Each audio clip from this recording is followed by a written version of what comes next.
Welcome to the Brilliant Fertility Podcast. I'm your host, Dr. Katie Rose, and this podcast exists to help illuminate the path ahead of you. With expert interviews, clinical pearls, and real client success stories, my intention is to bring you hope for what's possible on this journey and to give you tools and resources to navigate the ups and downs on the road before you. If you find this podcast helpful, don't forget to subscribe on your favorite listening platform. And I have a big request. If you have a minute, can you leave us a 5-star review? And let us know, what did you learn? What did you come away with? Did you leave with that spark of hope? This helps more people like you find the podcast. My mission is to support as many humans as possible on their path to become parent. And by you sharing and subscribing, you're part of that mission too. And I'm so grateful for you for being here.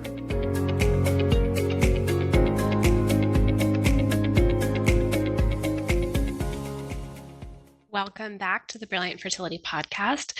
Today's episode is a continuation of last week, where I talk about how I'm turning 39 this month. And even though it's not the big 40, it is this number that I see a lot of my clients coming in at 38, 39, 40. And there's something about 39 that seems to be like, well, next year I'm turning 40. So this is the year that I've got to figure my life out.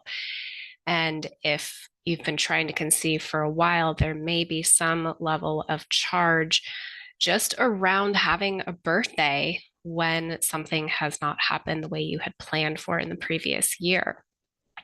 So in the first episode, just as a quick recap of that, we talked about the mental and the physical parts of this journey.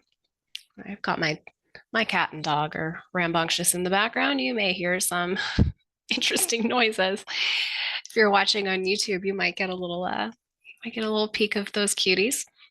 In today's episode, in part 2 of this continued conversation, I'm pulling back the curtain on the emotional and the spiritual layers.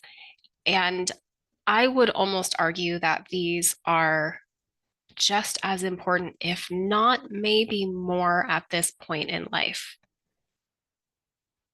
And I say that because if you're like me, if you're like a lot of my clients, and you have just moved through life so quickly, especially if you are a high achiever, if you identify as type A, you are used to doing the homework and getting the A+, you're used to putting the work in and having a result. There is nothing like not getting pregnant when you thought you were supposed to send things into a bit of a tailspin. And the things that we usually latch onto first are things that feel more tangible. What supplement can I take? How can I change my diet to support my fertility? What doctor can I see? What treatment can they give me? And unfortunately, in the Western medical system, they're looking at the reproductive system in a vacuum. And they're not looking at all the other physical systems that are playing off of and communicating with the reproductive system, but there's very little, if any, conversation around the mental, emotional, and spiritual parts of this journey.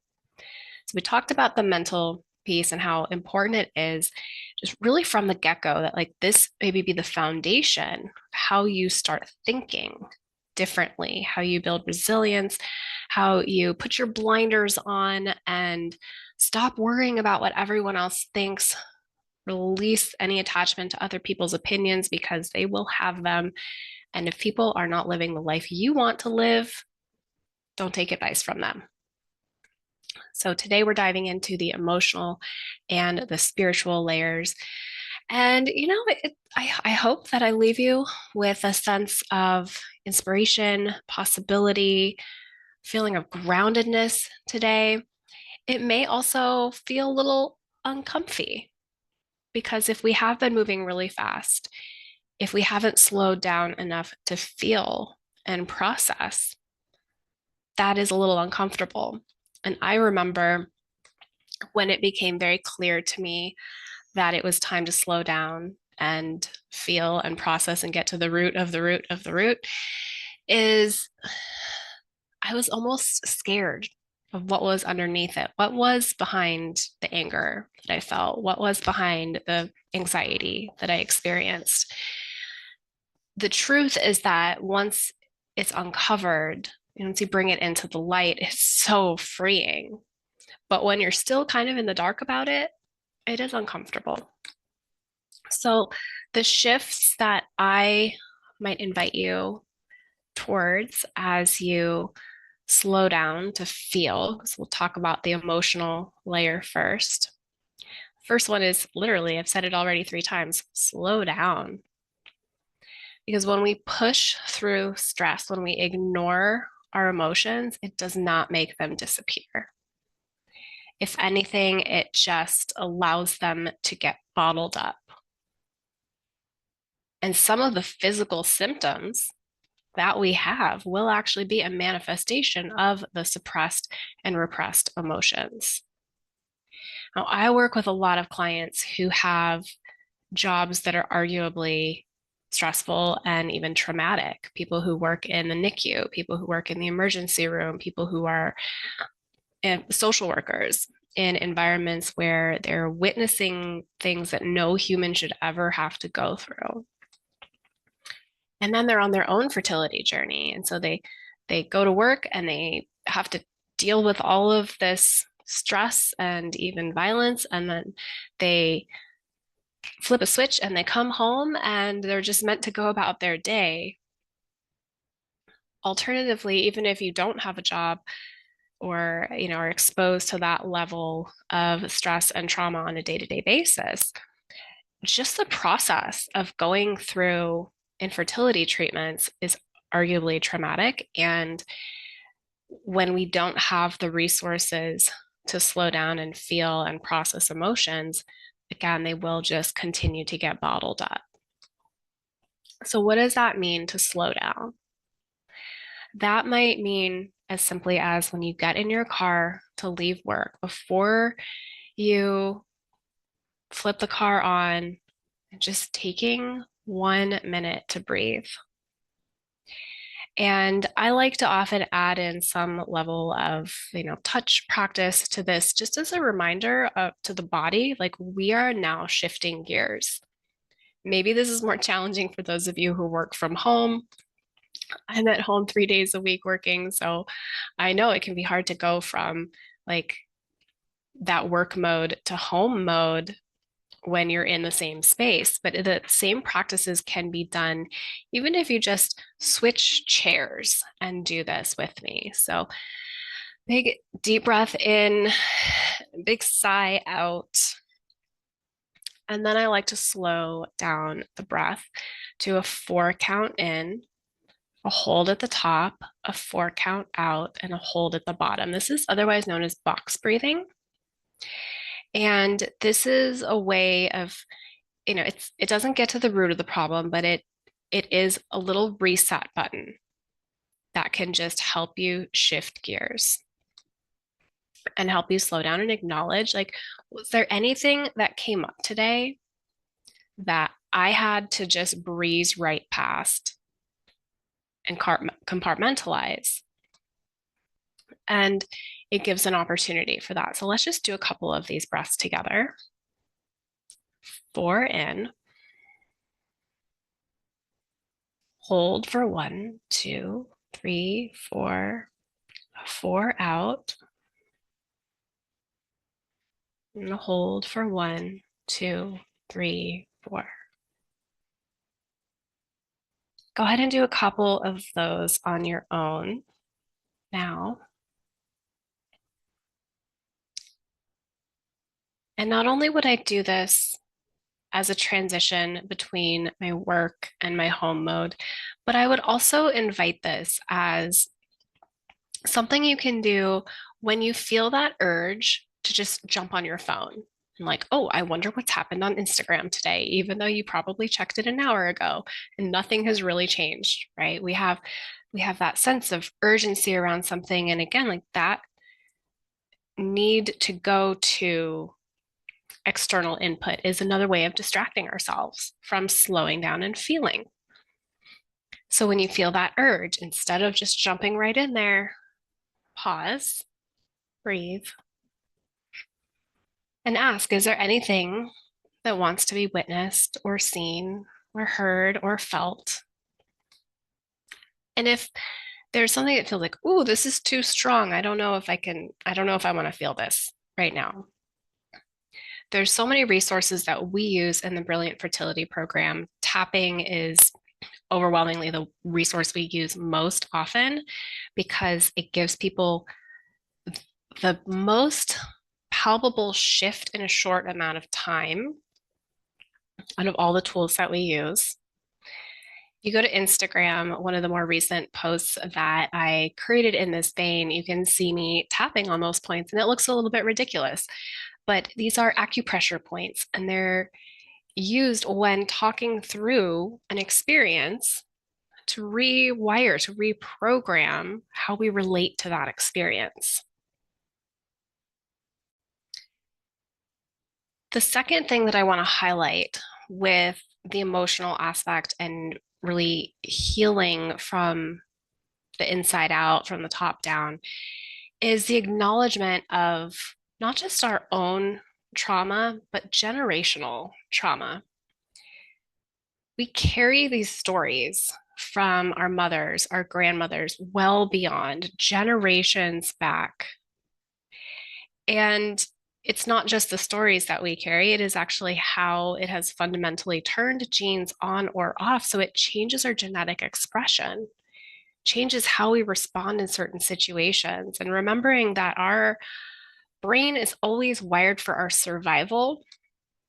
Sometimes it might not seem logical because it's like, why do I react in this way? Why do I suppress my emotions? Like, well, maybe if your family member 6 generations back had to flee a country due to war, there wasn't time to just stop and feel the grief of that in the moment. And something had to shift in order for that survival to take place.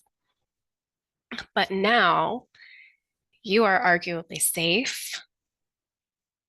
You are in your home. You are hopefully not tapping while you're driving, but you're in a space where you can actually logically know that you are safe, but there's some tab open in the brain related to this generational experience that can change how we respond to emotions. And so healing old wounds, healing our relationship to emotions can release so much energetically. And I'll give an example. When I do a certain style of hypnosis with my clients called timeline therapy, and we often will specifically start with clearing emotions. The emotion of shame is, whew, that's a big one. Shame is this emotion that can be so insidiously damaging to our self-esteem and our well-being. And often, we don't know, we don't consciously remember where that came from. So, in a recent experience with facilitating the clearing of shame with a client, it took her to an experience generations back.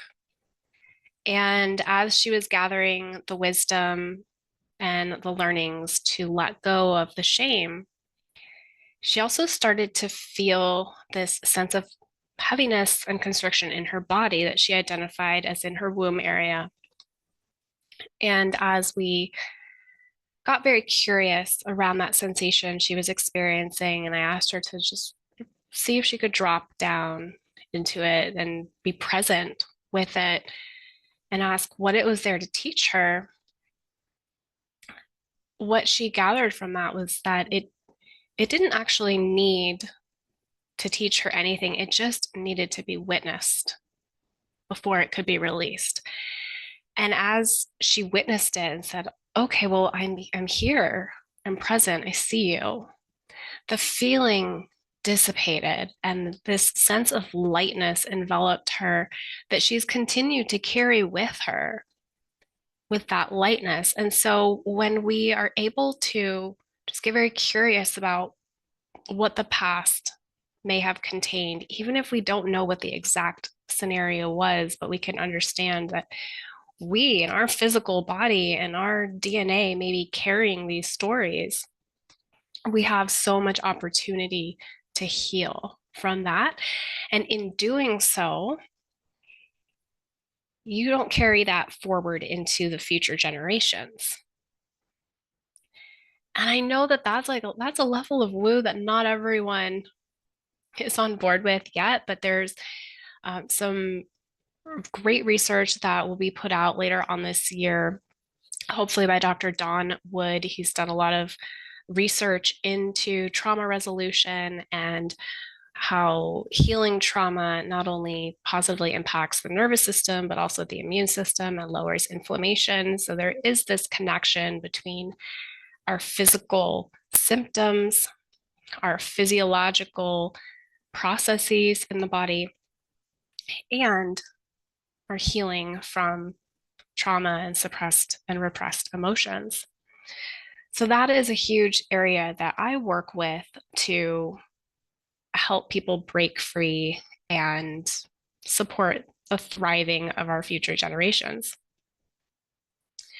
The third bit of, the emotional part of this is because fertility issues can be so isolating. There's so much stigma still around talking about it. And oftentimes, maybe it's not our own stigma that we're carrying, but like we just don't want to open up ourselves to questions from people who quite honestly don't understand this experience and may ask ignorant questions or make us feel even more like something is wrong with us. Right. So sometimes like it does feel like you have to pick and choose who you talk to about these things. And granted, as you heal more and more, and as you neutralize triggers, it becomes easier to talk to anyone. But when you're first starting out on this and you're trying to find safe space, asking for help from people who really understand and not just, people who are fellow infertility warriors, but having a practitioner who can facilitate for you, with you, who is trauma informed, and finding a community, because with community support, we have co-regulation. I've talked about this in a couple of different episodes. I would go back and listen to the episode with Dr. Nicole Woodard or follow her on Instagram. She has so much great content around the need for community as part of our healing. And when we can see each other in our, messy emotions and see that inherent worth of someone else, it acts as a mirror and it helps us remember that even if we feel sad and scared and angry and jealous of that person who got pregnant so easily, that you are still worthy and you are still deserving of a beautiful life. And in asking for help, whether it's emotional support, expert guidance, or just simply allowing yourself to be cared for, this opens up that path to receiving. And receiving is such a powerful part of the fertility journey. So many of us hyper independent people are so used to doing everything on our own. And, because you're so good at achieving, because you're so intelligent, there are most things that you can like get shit done well, better than most people. And it's like, that fear of being assigned a group project when you know that you're going to be the only person doing any of the real work. And you're so afraid to like let go of any pieces of it to someone else because heaven forbid you get a B and it wasn't your fault and you had to blame it on someone else. Maybe that was just my wound. But I found similarly as I stepped into a phase of my own healing where it was important for me to ask for help, that there was so much discomfort around that of like receiving information from someone else, even if they had all the credentials. There was a lot of unwinding that was required for me to receive that care and have trust in someone else as much as I trusted myself And in doing so, being able to trust myself even more. There's a lot of other aspects of the emotional part of this journey that are important to acknowledge that we couldn't possibly fit into one episode. But I've said it before and I'll say it again, there is no bad emotion. Our emotions are our guides. And if we're not slowing down enough to acknowledge or witness any emotion, then we're missing out on a lot of opportunity for learning about what our needs are, about what our body needs to heal. So if there's one thing that you take away from this section, I would say is to slow down. Okay. I want to acknowledge, probably should have made this like a four-parter, right? And each section gets its own episode. But the spiritual part of this journey, my goodness, like I know I have an episode about like my own grappling with faith as a medical provider and on my own fertility journey. But just remembering that this is not just about us or us and our partner. It's like we are inviting a third soul into this picture, or for our multiple mamas, multiple souls. And that's fucking crazy if you think about it, if you really allow yourself to be in awe of the fact that this isn't just about, building a physical human. This is inviting a soul onto this earth, being a vessel for this soul to come through, and that we are spiritual beings having a human experience. I can't remember who we can credit for that quote. It certainly didn't come from me. But I find that when we are reliant on our checklist, right? And especially if we're solely focusing on the physical part of this process, we're relying on, okay, did I take my supplements today? Did I get my vegetables? Did I get my 30 grams of protein at each meal? We might be ignoring this spiritual piece, which I truly believe, especially in people who have been on this journey for a long time, especially in people who are approaching 40 or above, that the spiritual piece may be the most important. And it's about learning to trust yourself, learning to trust your body, connecting to your intuition, and connecting to something outside of this realm. I can't claim to have a connection to other people's spirit babies. I have a connection to my own, and especially, with my second pregnancy. And this is a story that the people in the Brilliant Fertility program know about. But when I was exploring the possibility of having more than two, I absolutely made what I feel is a connection with something outside of this realm. And, there's not the research that a lot of us analytical minds want to see on like a double-blind placebo-controlled studies on, accessing your spirit baby.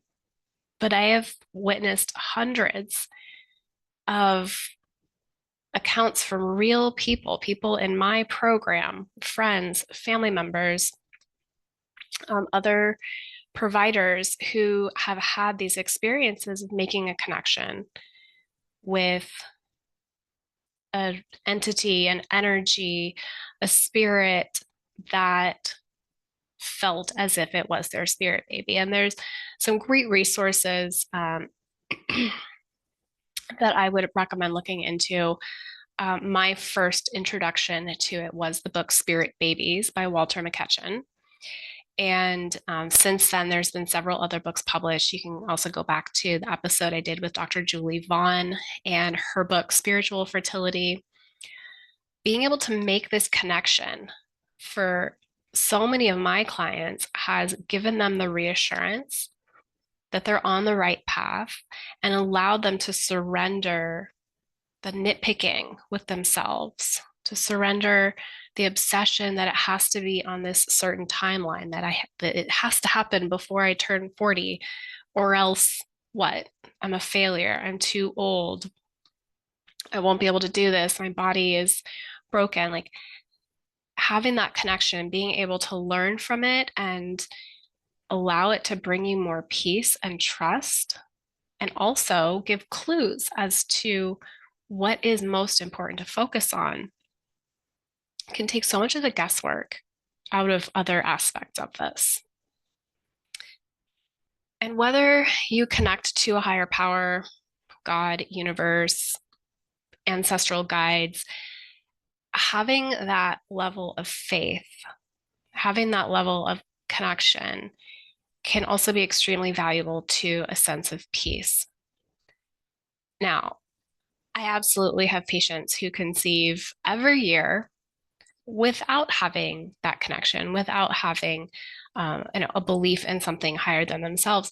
That does not mean that spirituality is non-existent, because they are still practicing what it feels like to trust deeply in their body. They're still practicing what it feels like to have that deep connection to their own intuition.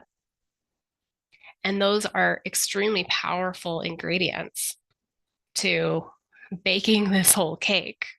Right? We can't give our power away over and over and over again to the internet body of influencers and armchair experts, or even the people who have the credentials, who might be telling you one thing, you have to do it this way, but you have this gut feeling, this inner knowing that there's a different path for you. That's still spirituality, even if you've been calling it a different name, or you are connecting to your intuition in a way that you wouldn't define as connecting to your own spirit. That's how I look at it, and you are welcome to give it a different name that feels more resonant to you. The fourth ingredient of this, so we've had three so far with spirit, is trusting your body, connecting to your intuition, building a relationship to your spirit baby, is the fourth one. I would say gathering perspective.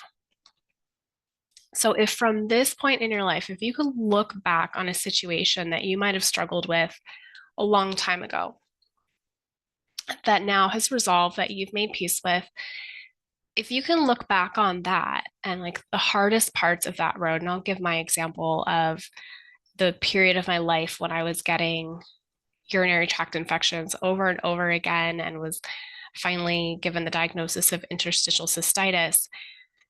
Every day felt like a struggle for a long time.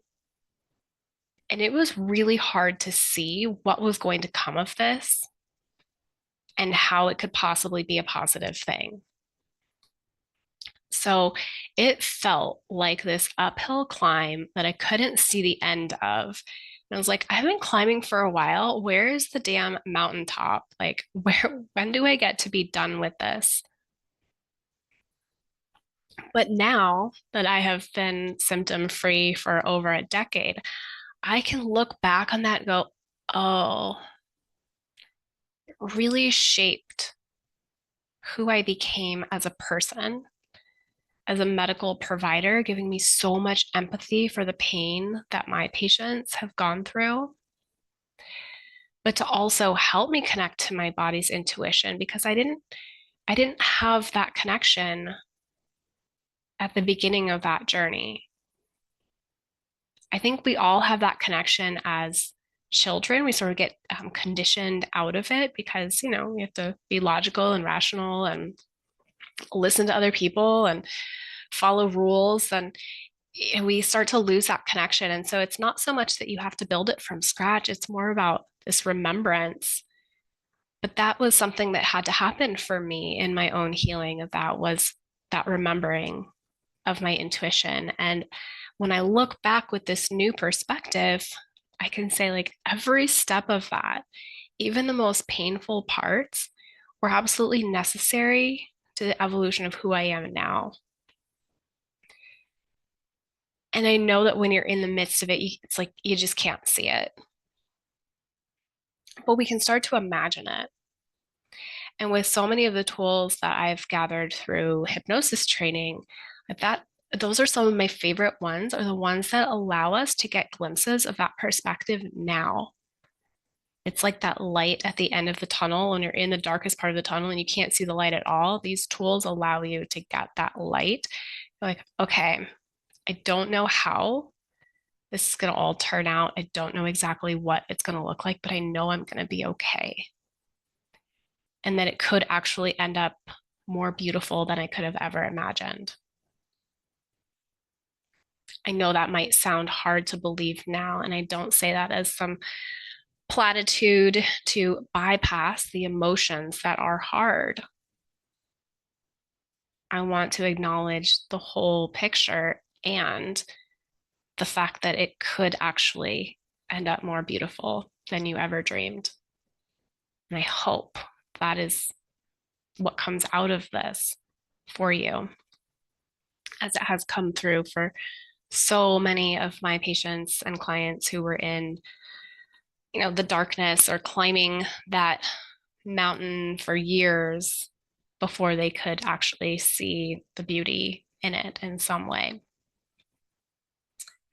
So I hope that you took something from this episode that gives you inspiration or hope or allows you to slow down and feel safe to heal.